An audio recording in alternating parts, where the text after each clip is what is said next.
ಹಾನಿಯಾಗಿರ್ತಕ್ಕಂಥದ್ನ ನಾವೇನು ಕಾಣಬಹುದು.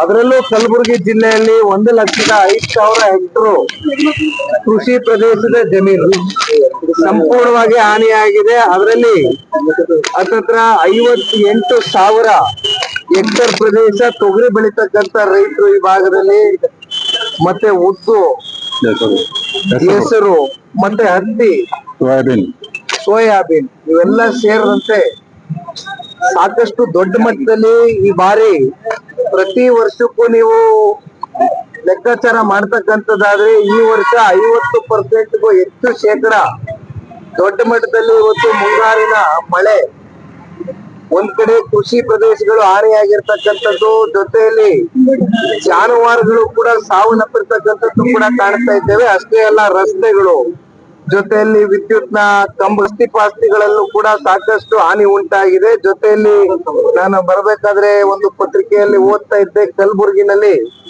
ನಗರ ಪ್ರದೇಶದಲ್ಲೂ ಕೂಡ ನೀರು ಮನೆಗಳಿಗೆ ನುಗ್ಗಿ ಆ ಹೆಣ್ಮಕ್ಳೇ ಆ ನೀರನ್ನ ಹೊರಗಡೆ ಹಾಕ್ತಕ್ಕಂತ ಒಂದು ಫೋಟೋವನ್ನು ಕೂಡ ಪತ್ರಿಕಾ ಮಾಧ್ಯಮದಲ್ಲಿ ನಾವೆಲ್ಲ ಕೂಡ ಕಣ್ಣಾರೆ ಕಂಡಿದ್ದೇವೆ. ಈ ವಿಷಯಕ್ಕೆ ಸಂಬಂಧಪಟ್ಟಂತೆ ಇವತ್ತು ಜನತಾದಳ ಪಕ್ಷದ ಕಡೆಯಿಂದ ಜಿಲ್ಲೆಯ ನಾಯಕರು ಹಾಗೂ ಕಲ್ಯಾಣ ಕರ್ನಾಟಕ, ಕಿತ್ತೂರು ಕರ್ನಾಟಕ ಎಲ್ಲಾ ಕಡೆ ಸೇರಿದಂತೆ ಒಂದು ನಿಯೋಗವನ್ನ ರಚನೆ ಮಾಡಿ ನಾವು ಬಂದು ಇವತ್ತು ಈ ಭಾಗದ ರೈತರ ಪರವಾಗಿ ಇದ್ದೇವೆ ಅಂತಕ್ಕಂಥ ಧ್ವನಿಯಾಗಿ ಕೆಲಸ ಮಾಡ್ತಕ್ಕ ರೈತರ ಪರವಾಗಿ ಸದಾಕಾಲ ಅಧಿಕಾರ ಇರ್ಲಿ ಅಧಿಕಾರ ಇಲ್ಲದೆ ಹೋಗ್ಲಿ ನಮ್ಮ ಬದ್ಧತೆಯನ್ನ ತೋರಿಸಿದ್ದೇವೆ.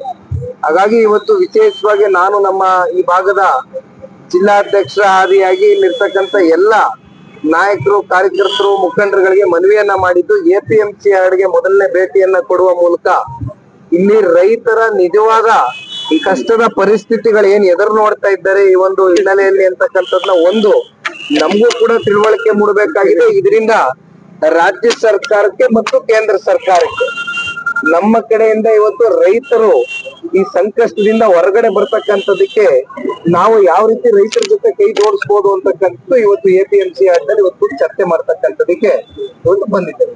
ಈಗ ಪ್ರಿಯಾಂಕ್ ಖರ್ಗೆ ಅವರು NDRF ನಾಮ್ಸ್ ಅಲ್ಲಿ ಪರಿಹಾರ ಕೊಡೋದಿಲ್ಲ.